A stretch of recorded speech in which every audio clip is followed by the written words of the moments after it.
Frida, I'm so happy to have you back on the show for this very fun new series, Stories from the Field. And I know and I'm positive you have some wild Mhm. stories from your line of work.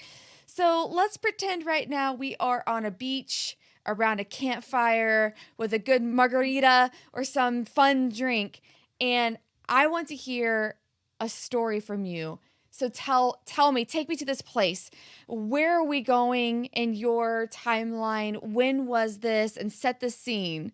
What story are we going to dive into? Set the scene for us. Well, I think I will start with something that happened actually in spring this year. We have a good collaborator from Switzerland that wanted to tag mako sharks. He went to Cabo, and the conditions were not great, and they couldn't do it there. So next morning, he asked us to organize a trip with our team, with the shark fishermen that now are transitioning to tourism and also helping us to do science.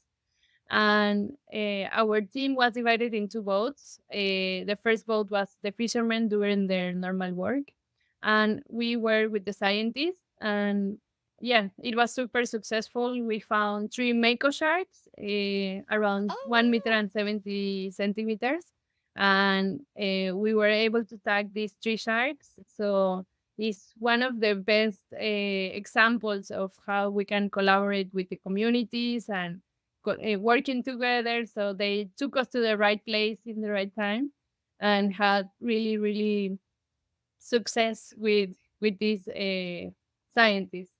So we have been tracking the sharks for a couple of months.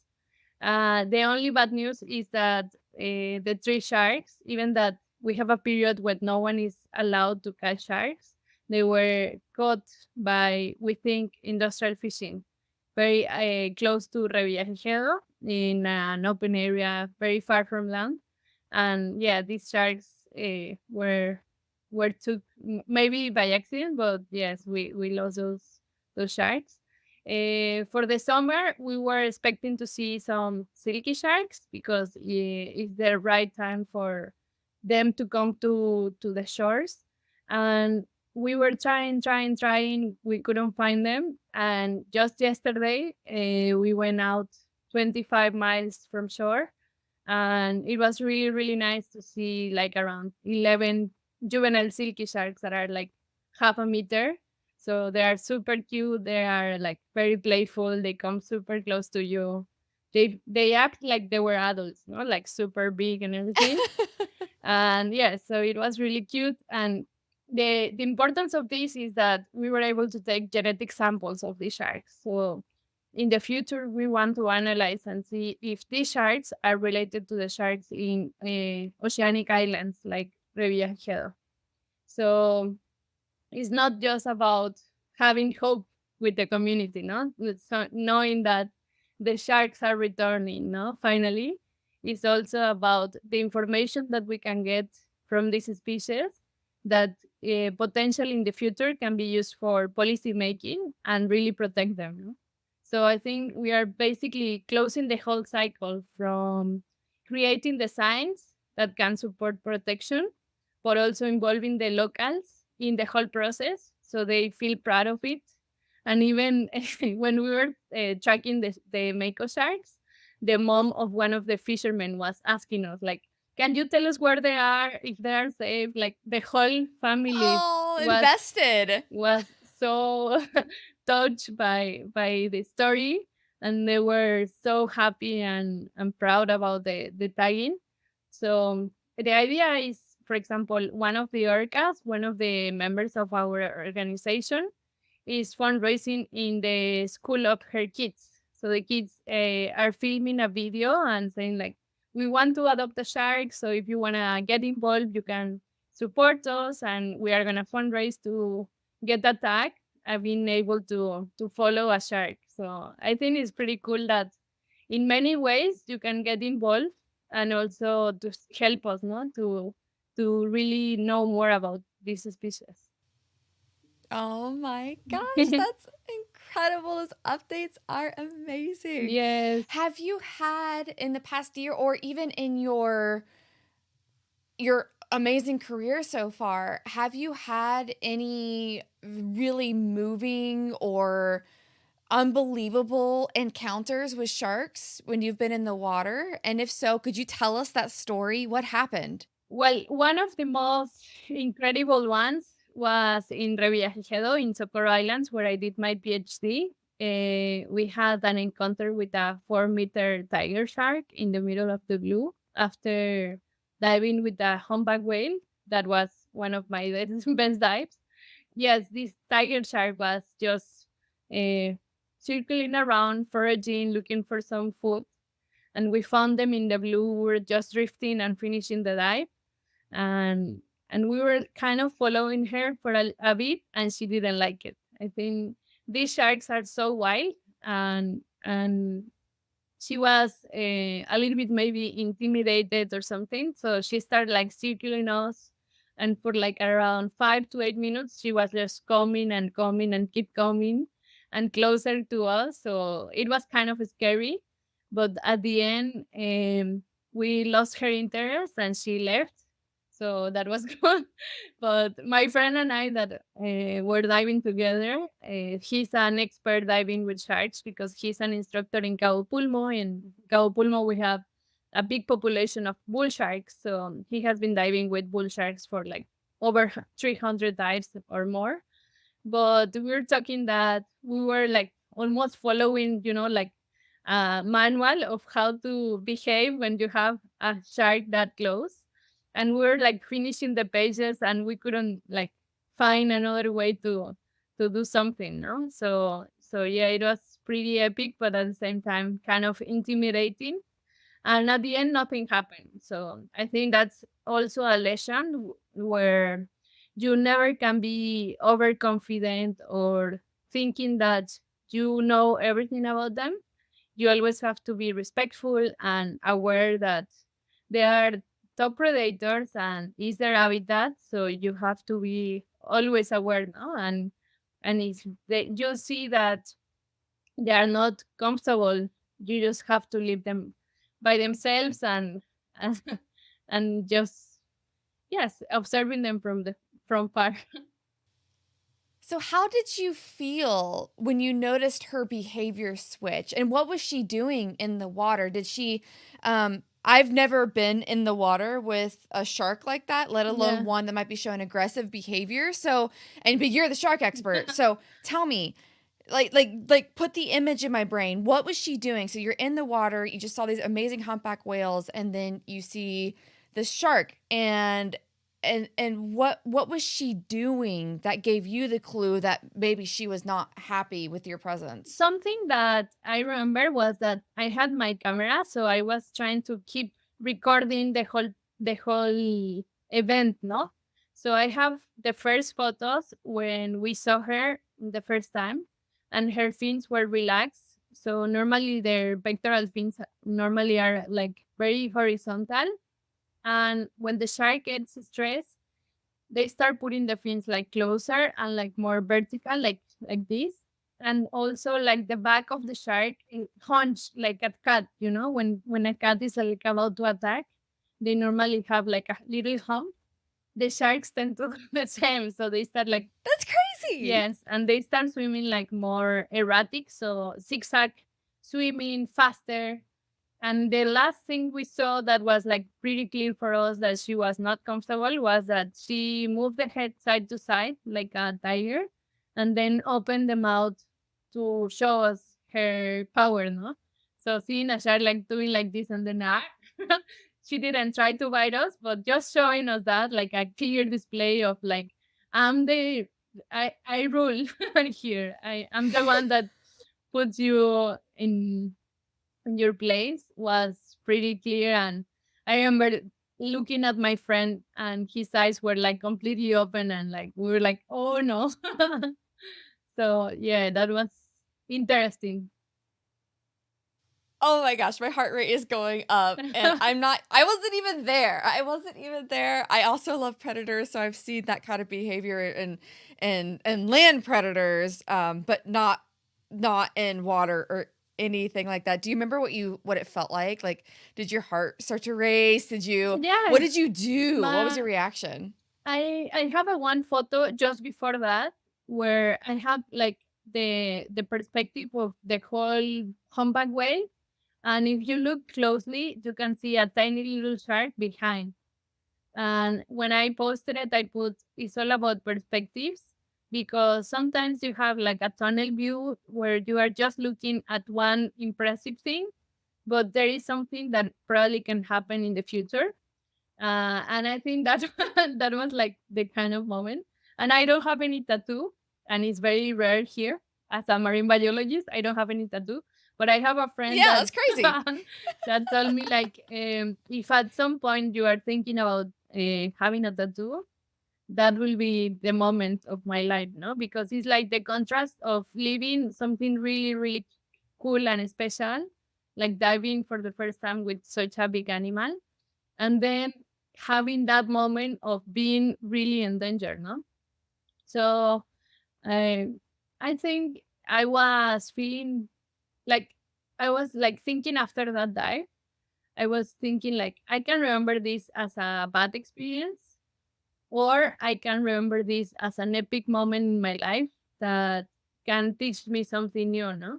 My friend, to be honest, he was thinking about not saying bye to his family. Like he left, like remember that as a moment of thinking about maybe this is it now. So it was really more intense for him. I was like thinking like enjoying it, taking photos and thinking like the I'm very proud and lucky to be able to experience and witness something like this, no? Just nature acting is it every day, and I'm just here witnessing and taking photos of it. So yeah, Wow. and in that moment, it was kind of very significant because I finished my contract in an NGO where I was working as a data analyst. I had my contract for 6 years, so it was like a pretty safe job doing the same thing and everything. And through COVID, I decided not before just before COVID started, I decided to finish that contract and start something new. So I was in that moment of like deciding what to do, and this dive, I think, just was a confirmation of knowing that whatever I was deciding to do, it had to be related to conserving the ocean and being able to connect people to nature and inspire others to do the same, no? To be part of the change. And I think for the people that was, we were just three divers in that dive. The owner of the boat, trimaran, my friend, the instructor, and me, and I think for the trio of us was like a breaking point of our lives where it was just a confirmation of follow your dreams, no? So I think if we all have moments like that and you have the sensitivity of knowing that this is special and is a moment where you have to maybe change things or decide clearly what you want to do, it's perfect. No, it's just an opportunity of living something really special. Wow, that's such a beautiful takeaway, So, and also, I'm glad that you shared how you and your fellow diver had different experiences. Like it was the same thing, but it impacted you differently. Did he also have like a revelation of some sort where he continued doing something else, or like he did a different, like when you have your life flash before your eyes in the form of a tiger shark? I'm sure that does change you. You were already, it was confirmation for you to go down this amazing path, which you've been so grateful. I'm so grateful that you shared with us in your previous episode the whole path. Did he have a similar awakening of I anything? think yes, because we were eating vegetarian for the whole trip because the owners of the trimaran are vegetarian. We didn't have any alcohol or anything, So his roommate was going to do an ayahuasca weekend, and he was like, "I'm Mm-hmm. gonna do it too." So I think he needed some revelation in his life, and I think it was a critical moment. Like there were a lot of news and 15 days without internet in the middle of the islands, and it's crazy because you ended up getting used to be in such a small group of people. So you see four people for 2 weeks or 3 weeks. So then when you come back to reality, it's like can be like very contrasting, no? And overwhelming. And I think, yeah, for him was a moment where he wanted to decide what he wanted to do more into the professional and like work part of it. So he had a diving company, and since then I think his company is like very successful, and he's very happy about all the achievements that he has done. So yeah, I think in general, the three of us had their paths very clear, and it's cool to be able to share sometimes like experiences. I was in April back in the trimaran. I did sailing from Loreto to La Paz, which is like around. We took like a week. We were doing environmental DNA, so basically collecting a liter of water and then filtering all the water with a very tiny little filter that traps all the DNA of all the animals that are around. And my friend Ali is doing her PhD analyzing those filters, and it's like a barcode of all the diversity that is around. So it was pretty cool to be able to go to all these little bays, taking water and finding what is around. And it's crazy how technology has taken us to this path where we know just with a sample of water all the animals that are around, because obviously like we sometimes lose hair or the animals poo or pee. So those cells are floating in the water, and with the technology now we are able to detect them, no, to know that they are there. So Oh my gosh, it's yeah, amazing. so being back to that boat and experience the well, this friendship, no, like things like that connect you to people in a very different way, and talking about what has been passing in the last 2 years since I left the boat. So yeah, it was pretty cool. Wow, so that was full circle. So that was the same boat that you were on that Mhm. you had this tiger shark moment Yes, with? exactly. No way. Yes, with the same owner. So their project was to create a school, like a floating school, where they can provide a platform for researchers to travel and do their own missions. No, so in this case, the mission was to detect these species all around the Gulf of California, and help these researchers to do that. So it was pretty cool to be back and to see all the progress that they have done in the past, and being able to talk about my work now. I am blown away. That is incredible. And Yes. of course you couldn't have predicted that your life was going to be full circle 3 years later and like reflecting all that. What was their reaction to you coming back and sharing these experiences? Like what did they say? Well, they are super proud. And something that happened is that the sailing community here in the Gulf of California or the Sea of Cortez doesn't really have the chance to talk to the fishermen, the artisanal fishermen. So, me being on board of the boat and telling them all the importance of these communities and how they can be allies in the conservation of the Gulf was very significant for them. It was like a eye opener, because sometimes you blame people, no, without having the context. So now they understand that industrial fishing here, like trawlers, tuna fishing boats, sardine boats that have capacities of over 1,000 kilos,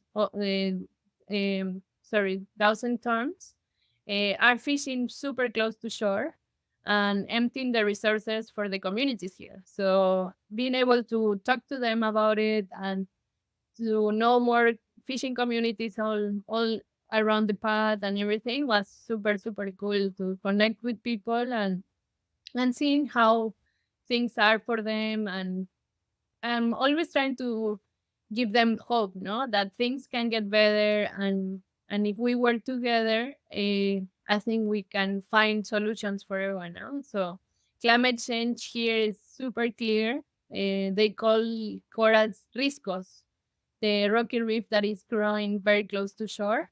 And the fishermen see them from the surface and see how they are getting white and white. So they are Oh, surprised of wow. how the effects of climate change are affecting the ecosystem.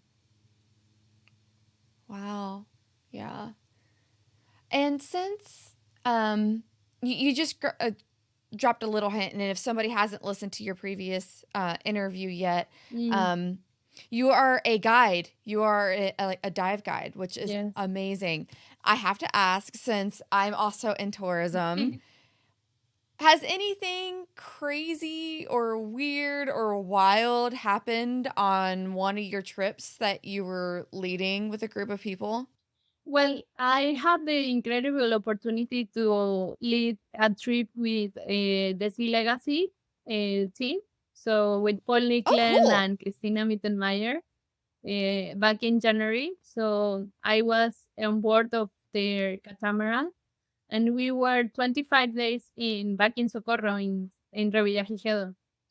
So it was really cool because it's very different when you are guiding a group of divers than when you are guiding photographers, no? And Paul has this thing of trying to always like reach or like overpass the bench, no? So in terms of visual, to be able to capture nature and be able to send a message about conservation.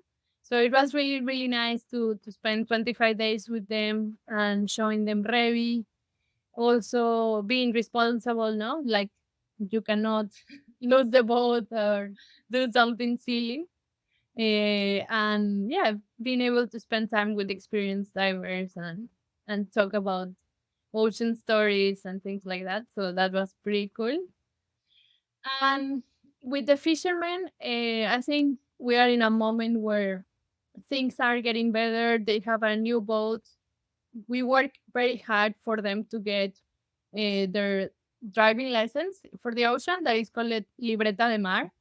And being able to get all the permits has been really challenging, but they are in the process of being able to do it. So yeah, I was very happy and proud to be part of it and seeing the transition, no? From not knowing what to do with the camera, not being able to communicate with the tourists, and now feeling much more comfortable and like even joking or sharing like ocean stories with the people. I feel like I see their changes, like in their personality, like being much more open and like feeling more comfortable. And I feel super proud of them that they take this new role and this new profession so seriously. Oh, that is so beautiful. Oh my gosh. I just love when I get to sit down with all of you amazing conservationists for these updates, because I just sit down with you in a snapshot in time, but we're all still working. We're all Yes. still doing things, you know? Like we sat down then, but you're still working. So to hear these updates are just fantastic. And just real quickly, I would love to go back to that Swiss scientist story that you had mentioned. Could you maybe talk a little bit more about the whole story? Like, how did you connect with them, and what was the actual expedition like to go find those sharks? Like, yeah, so share that full story. I would love to hear it. Well, actually, they are filmmakers. Simi is a Switzerland filmmaker. He works with DJI and big brands for filming. He's super talented, and he and his girlfriend opened an NGO that is called Deep Sea Guardians, and they are traveling around the world. They have expeditions for conservation, and sometimes they have the chance to invite some scientists to talk about the work that they are doing. And through these expeditions, he's able to record some of the things that the collaboration is doing. And then he has been able to show that in Switzerland and Germany to people that is not related to the ocean, but are related to photography or something like that. And they want to hear what he's doing, no? So he was able to interview one of the captains in the project, and he told me that people were so connected that they were crying in Germany hearing Wow. one of these captains. No, so it's hard because you obviously don't want to open their stories and their lives and their families to everyone, and it has to be in a right context where the fishermen feel identified and not exposed, no, or not using their information, their story, to do something that can be bad for them. So, and we were talking about it, like sometimes in their communities they feel jealous, or there is some envy or something happening, like humans being humans, and being able to keep that balance of showing and sharing all these experiences that are very special and inspiring for others, but also respecting their terms and feeling that their identity is respected and conserved, no, because it's very important for us that. So yeah, I think at the moment things are going very well, and the fishermen and the collaborators are very happy with the results. And one way to see that is that they want to come back and they want to keep tagging more sharks and sharing more stories. So as you were saying, like things are changing, and always you have new stories or experiences that you can share with others. That is so fantastic. And Yeah. of course, I have to ask, do you have any updates about Orcas itself, your organization? You've been giving me so many project updates and beautiful stories of attacking more sharks, but I would also love to hear from you and your amazing ladies in your organization. Do you have any updates that we need to know about? What's the up and up? Well, I think we have been working really hard on creating like our work plans. Like we are getting much more structured, more serious about the things that we are doing. Like we have more like a clear path of the things that we can do and how we want to do it. We also improve a lot into the image. I haven't showed you, but we have like new Yeah. new uniforms. So the captains like wear the hat with the logo and everything. So that's something very symbolic, but it's also like making a big difference, no? We have more people in the team, and as I was telling you in the beginning, now more students wants to get involved. So that's super cool. Like they see like my experience and others orcas as like role models. No, in the future, in 10 years, I want to be like you. So that's something very very meaningful for us. And we want them to give them that chance because sometimes in academia, and don't talk in general, but in some cases, the professors doesn't give them the chance to the students to be active in conservation. So being that platform that allows them to step up and say like, you can do something now. Like you don't have to wait to be the professional PhD or whatever to be able to do something. So having that chance to promote those activists and those conservationists in the communities to be able to inform other students is something really, really cool. So we have now 10 students that are actively working with us, creating events and being able to talk and discuss things that worries them, no? Wow. That's incredible. Of course. I mean, I've been so blown away by you and your work ever since I've met you. So I'm so happy and not at all surprised that all of you are crushing it and that everything's still coming along. I'm sure there's been bumps along the way, but you're overcoming them and making the most of it. So before I let you go today, Frida, is there any last story that you want to leave with? Is there anything that comes to mind that Well, you for want to share with us? something that wasn't like really into our goals was to create natural leaders in their communities. But because they are getting more information, they are getting capacitations, and we discuss many subjects, and we are trying to bring that real information to the communities. They are creating like natural leaders, and we are promoting more and more their social participation in the discussions about a new management plan or a creation of a new protection. So it's really cool and inspiring that if you go through the whole process, at the end you create people that is feeling that they have the tools already or the knowledge, and also they see the necessity of changing things, no?